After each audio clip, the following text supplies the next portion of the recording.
आणि न्यूज 18 लोकमतची विशेष वृत्तमालिका अर्थात जनतेला शॉक, कारण राज्य सरकारनं आणि ऊर्जा मंत्र्यांनी आश्वासन देऊन सुद्धा वीज बिलाची माफी किंवा अल्पमाफी, अर्धमाफी, सवलत यापैकी काहीच झालेलं नाही. तर ऊर्जा मंत्र्यांनी काल स्पष्टपणे सांगितलं की सरकारकडे पैसे नाहीत, त्यामुळे तुम्हाला वीज भरावंच लागेल, विजेचं बिल, आणि मगच बातचीत करू.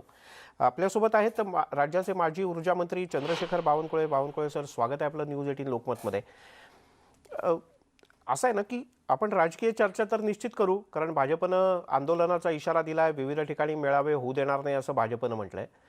पण मुळात एक ऊर्जा मंत्री असं म्हणतो की या सवलती देता येऊ शकतात, राज्य सरकार कशी पैशाची व्यवस्था करू शकते, आणि दुसरे ऊर्जा मंत्री म्हणजे माजी ऊर्जा मंत्री म्हणतात की सवलत देता येऊ शकते, आजी ऊर्जा मंत्री म्हणतात असं काही होऊच शकत नाही.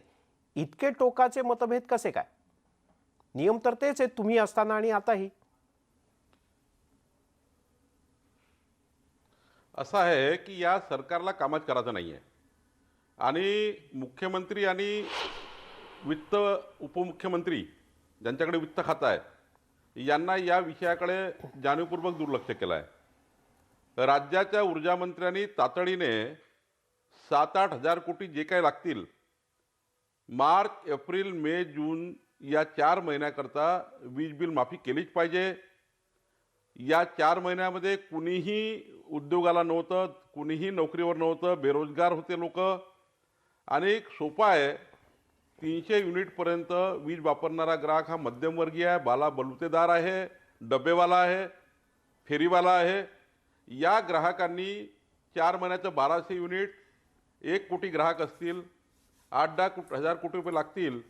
आणि सिंपल आहे, अनेक वेळा मागच्या सरकारच्या काळामध्ये जेव्हा आम्ही वीज बिलाची माफी केली तेव्हा महाराष्ट्र सरकारच्या बजेटमधनं पैसे कंपनीला दिले, कंपनी ते पैसे ग्राहकाला पास ऑन करतात आणि ही वीज बिल माफी होतं. हे चुकीचं सांगतायत. सबसिडी सरकारकडनं द्यावी लागतं आणि सबसिडीला खाली पास ऑन करावं लागतं. ॲटोमॅटिक वीज बिलं हे स्क्रॅप होऊ शकतात. यांना द्यायचं नाही आहे, यांना लोकांना मदत करायची नाही आहे, केवळ घोषणा करायची आहे. आणि नितीन राऊत साहेबांनी, माझी माहिती अशी आहे, फायनान्स मिनिस्ट्रीकडे फाईल पाठवली, कॅबिनेटपर्यंत गेले, पण माननीय मुख्यमंत्री, ऊर्जा मंत्री या विषयाला डावलतात, त्या विषयाला त्यांना मदत करायची नाही आहे आणि म्हणून हे होत नाही आहे. 3 पक्षाच्या राजकारणामध्ये वीज बिलाची, ग्राहकाची माफी थांबलेली आहे. मी या धोरणाचा निषेध करतो. हे चुकीचं होत आहे. बावनकुळे सर, राऊत स्पष्ट असं म्हणतात की आता राज्य सरकारची परिस्थिती नाही सवलत देण्याची किंवा वीज बिल माफ करण्याची, केंद्रानं मदत करावी असं सांगितलं तर केंद्र मदत करत नाही, त्यामुळे आम्ही असक्षम आहोत. केंद्राचा हा विषयच नाही आहे, खोटं बोलतायत. केंद्राचा विषय नाही आहे, टलवाटलवी करतायत. राज्य सरकारची कंपनी आहे, राज्य सरकारच्या बजेटमध्ये पैसे द्यावे लागतात. मी तुम्हाला जाणीवपूर्वक सांगेल, जेव्हा मी राज्याचा ऊर्जा मंत्री होतो, माननीय देवेंद्र फडणवीसांनी आदेश दिलेत मुख्यमंत्र्यांनी तेव्हाच्या, की 45 लाख शेतकऱ्यांना 28,000 कोटी थकीत झाले, एकाचे वीज कनेक्शन कापलं नाही. हे सरकार तर आता 95 लाख ग्राहकाचं वीज कनेक्शन कापण्याचे लिखित आदेश देत आहेत. काल त्यांनी सर्व मेसेज दिलाय की तुम्ही त्या ठिकाणी वीज बिल भरा, नाही तर आम्ही त्या ठिकाणी कनेक्शन डिस्कनेक्ट करू. असं कसं मोगलशाही करू शकता आपण? एकीकडे तुम्ही सरासरी वीज बिल पाठवता, सरासरी वीज बिल पाठवता येतं, पण महिन्याभरात ते दुरुस्त करावं लागतं. महिन्याभरात काही दुरुस्त केली नाही. यांच्या एजन्सी गायब झाल्या आहेत. कोणी वीज बिल घ्यायला, वीज बिलचं करेक्शन करायला तयार नाही, कोणी रिडिंग करायला तयार नाही आहे. खोटं बोलतायत. केंद्र सरकारचा काहीच संबंध नाही आहे. केंद्र कधीही अशा डायरेक्ट कंपनीला मदत करत नाही, कुठल्याही राज्यात करत नाही आहे. खोटं बोलतात आहे. महाराष्ट्र सरकारने सर, दिवाळीच्या 4 दिवस आधी हे ऊर्जा मंत्री असं म्हणतात की 100 युनिट पर्यंत वीज बिल माफ करायचा विचार आम्ही करू, आणि दिवाळी होते, भाऊबीज झाल्याच्या लगेच दुसऱ्या दिवशी 360 डिग्री मध्ये त्यांचं उत्तर आणि त्यांचं वक्तव्य चेंज होतं. ते म्हणतात आम्ही मदत करू शकत नाही, कुठलीही सवलत मिळणार नाही, बिल भरा. हे असं कसं एखादा ऊर्जा मंत्री म्हणू शकतो? असा आहे, यांचा आपसा समन्वय नाही आहे. माननीय मुख्यमंत्री, उपमुख्यमंत्री यांना मदत करत नाही आहे. नितीन राऊत साहेबांची इच्छाही असेल, त्यांची इच्छा आहे, होती, पण महाराष्ट्राच्या सरकारने म्हणजे मुख्यमंत्री आणि उपमुख्यमंत्र्यांनी त्यांचा प्रस्ताव फेटाळला आहे. इंटरनल राजकारण झालं आहे. त्यांच्या आतमधल्या ओळाओळीच्या राजकारणामध्ये 95 लाख 2.5 कोटी वीज ग्राहक आहे महाराष्ट्रामध्ये. त्यातल्या 95 लाख वीज ग्राहकाचा प्रश्न आहे, 95 लाख परिवाराचा प्रश्न आहे. आणि 95 लाख परिवाराला तुम्ही वीज कनेक्शन कापणार आहेत? असं कसं मोगलशाही करू शकता आपण? आम्ही ठरवलं आहे, कोणी वीज कनेक्शन कापायला गेला तर त्या ठिकाणी भारतीय जनता पार्टी आपला झेंडा घेऊन उभा राहील. आम्ही वीज कनेक्शन कापू देणार नाही. तुम्हाला सरासरी बिल दुरुस्त करावे लागतील, तुम्हाला महाराष्ट्र सरकारला सबसिडी द्यावी लागेल आणि कंपनीला पास ऑन करावं लागेल. कंपनी देऊ शकतं, कंपनी करू शकतं. मी समोर त्या ठिकाणी 1 to 1 यायला तयार आहे. खऱ्या अर्थाने खोटं कंपनी बोलतात हे आहे. करू केंद्र शकते, सरकारचा तर काय त्यावर संबंध आहे? सुद्धा- केंद्र त्यावर सरकार कशी सुद्धा मदत एक करणार विषय आहे? समोर येतोय सर, त्यावर सुद्धा एक विषय असा समोर येतोय की कंपन्या आता ऊर्जा मंत्र्यांचं ऐकत नाहीत का, किंवा ऊर्जा मंत्री कंपन्यांना सवलत दिली गेली पाहिजे असं सांगू शकत नाहीयेत, अशी परिस्थिती आहे का? असं नाही आहे. जोपर्यंत महाराष्ट्र सरकार कंपनीला 5-10 हजार कोटी जे काय लागतील 95,000 वीज ग्राहकांना, तुम्ही 100 युनिट करा. आमची मागणी तर 300 युनिट होती. आमची मागणी 300 युनिट प्रति महिना, 4 महिने 1200 युनिट, 1 कोटी ग्राहकांचं वीज बिल माफ करा. कारण 1 कोटी ग्राहक हे मध्यमवर्गीय आहे. त्या ठिकाणी ते गरीब आहेत, फेरीवाले आहे, हातटेलेवाले आहे, पानटेलेवाले आहे, बालाबलुतेदार आहे. यांचं 1 कोटी लोकांचं माफ करा. 4 महिन्याचं 1200 युनिट माफ करायची मागणी होती. त्यांनी 100 युनिट म्हटलं. ठीक आहे, 100 युनिट करा. 100 युनिट म्हणजे 4 महिन्याचे 400 युनिट झाले प्रति ग्राहकांचे. तेवढे माफ करा, बाकी पैसे पास ऑन करा, तेवढं बिल स्क्रॅप करा, बाकी लोकांना द्या, लोक भरतील. पण ज्या पद्धतीने ही मोगलशाही चालू आहे, म्हणजे प्रायव्हेट कंपनी सारखं, म्हणजे प्रायव्हेट प्रॉपर्टी सारखे वागताय. आज सौदा केला, आज प्लॉट विकला, उद्या कॅन्सल केला, परवा घर घेतलं, नरवा कॅन्सल केलं. असं सरकारमध्ये थोडी चालतं. हे बरोबर नाही आहे.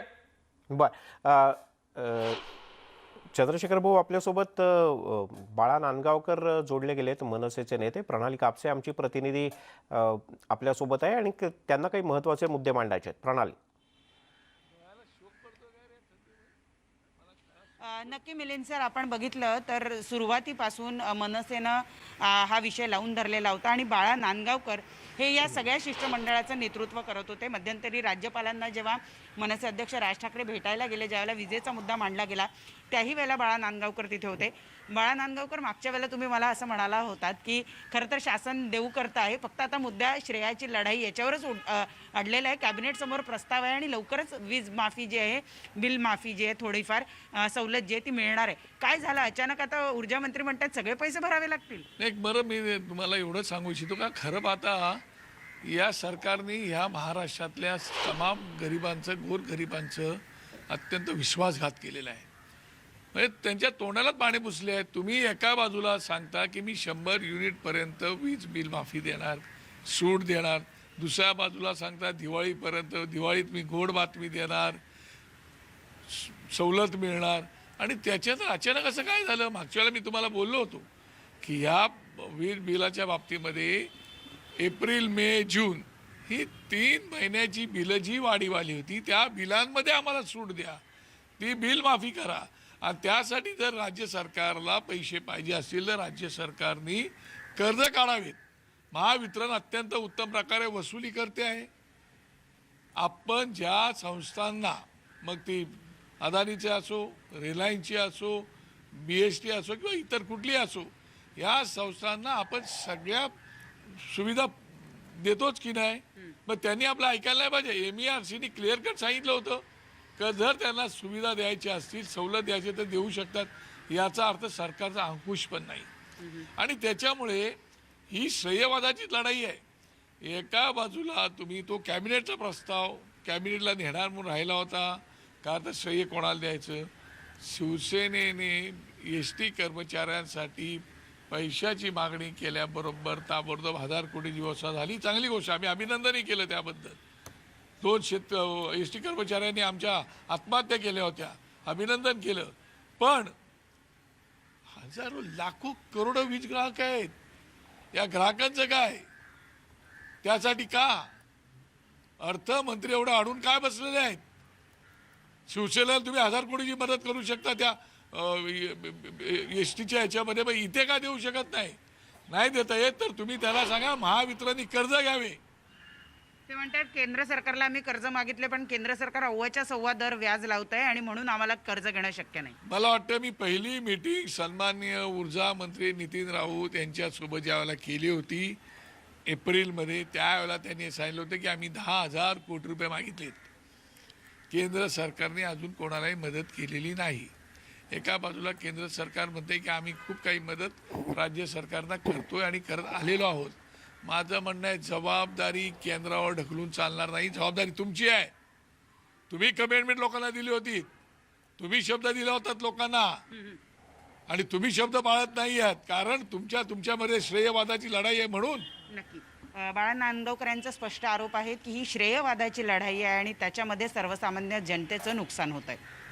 म्हणजेच काँग्रेस आणि शिवसेना असा हा श्रेयवाद आणि त्यावरून घडलेलं हे राजकारण. बावनकुळे सर, तुम्हालाही तसंच वाटतं की याच्यात या 3 पक्षांच्या निर्णय प्रक्रियेत किंवा श्रेय कोणी माझा घ्यायचं पटला याच्यात हे होता सगळं जे बिघडलंय?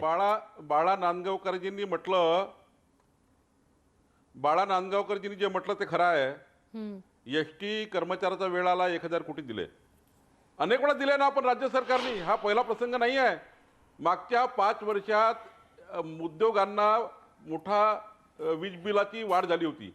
त्यावेळी प्रत्येक वर्षी 1,000 कोटी रुपये आपण महावितरणला सबसिडी दिली, ती पास ऑन केली इंडस्ट्रीला. कसं आहे की सरकारला जर वाटतं ना तर एका तासाचं काम आहे. उपमुख्यमंत्री, मुख्यमंत्री, ऊर्जा मंत्र्यांनी बसावं, तात्काळ 8,000 कोटी रुपये काढावे, तात्काळ ते कंपनीला पास ऑन करावे, कंपनीला सांगावं की हे 100 युनिटपर्यंत काय तुम्हाला निर्णय घ्यायचा आहे तो युनिटपर्यंत पास ऑन करा, आणि जे वाढीव बिल आहे, जे ॲव्हरेज बिल आहे ते ॲव्हरेज बिल दुरुस्त करा. यांनी घर बसल्या रिडिंग केला आहे.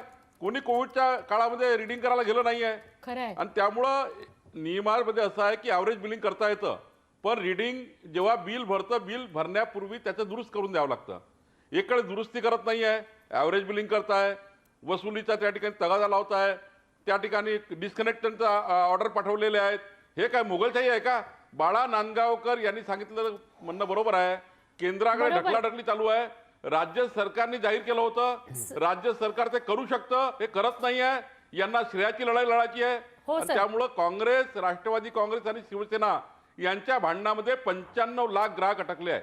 सर, एकच प्रश्न फक्त शेवटचा विचारते. एका बाजूला तुम्ही जसं म्हणालात परिवहन मंत्री अनिल परब म्हणून लगेच पैसे हातातून सुटले किंवा राज्य सरकारनं ते देऊ केले एसटी साठी, पण दुसरीकडे काँग्रेसचे मंत्री नितीन राऊत त्यामुळे ते दिले गेले नाहीत असा एक आरोप होत असताना हे सगळं सरकार किंवा नितीन राऊत स्वतः केंद्राकडे बोट दाखवत आहेत. नाही, त्यांना पर्याय नाही आहे. त्यांना आता मुख्यमंत्री उपमुख्यमंत्र्यांच्या कॅबिनेटमध्ये काम करायचं आहे. ते आपल्या मुख्यमंत्र्याबद्दल कसं बोलतील, ते डेप्टी सीएम बद्दल कसं बोलतील, ते आपल्या सरकारबद्दल कसं बोलतील? त्यांना जर आता त्यांचा पराभव झाला आहे, ते सरकार, मुख्यमंत्री आणि उपमुख्यमंत्री त्यांचं ऐकतच नाही आहे, म्हणून ते केंद्राकडे बोट दाखवत आहेत. केंद्राचं ते त्या ठिकाणी सामाजिक चळवळीतनं आलेले नेते आहेत, त्यांना समजतं. त्यांनी डॉक्टरेट केला आहे. ते आता राजकारण करण्याच्या दृष्टीने केंद्राकडे ढकलत आहे. काहीच संबंध नाही आहे. मुख्यमंत्री उपमुख्यमंत्री ऐकत नाही, हा त्यातला मूळ प्रश्न आहे. बर, चंद्रशेखरजी खूप खूप धन्यवाद. तुम्ही न्यूज 18 लोकमतशी सविस्तरपणे बोललात त्याबद्दल. चंद्रशेखर बावनकुळे यांचं असं थेट म्हणणं आहे की केंद्राचा याच्यात काहीच संबंध नाही. केंद्र खाजगी कंपन्यांना किंवा लिमिटेड कंपन्यांना मदत करत नाही. केंद्र केलं तर राज्य सरकारला मदत करतं आणि राज्य सरकारचं एक काम आहे त्या स्वतःच तयार केलेल्या कंपन्यांना पैसा उपलब्ध करून देणं. खरंय, पण मुख्यमंत्री आणि उपमुख्यमंत्री ऐकत नाहीत, हे सगळ्यात महत्त्वाचा असा आरोप त्यांनी केलेला आहे. एक छोटासा ब्रेक आपण घेऊया आणि वृत्तमालिकेमध्ये पुन्हा एकदा भेटूया. पहा फक्त न्यूज 18 लोकमत.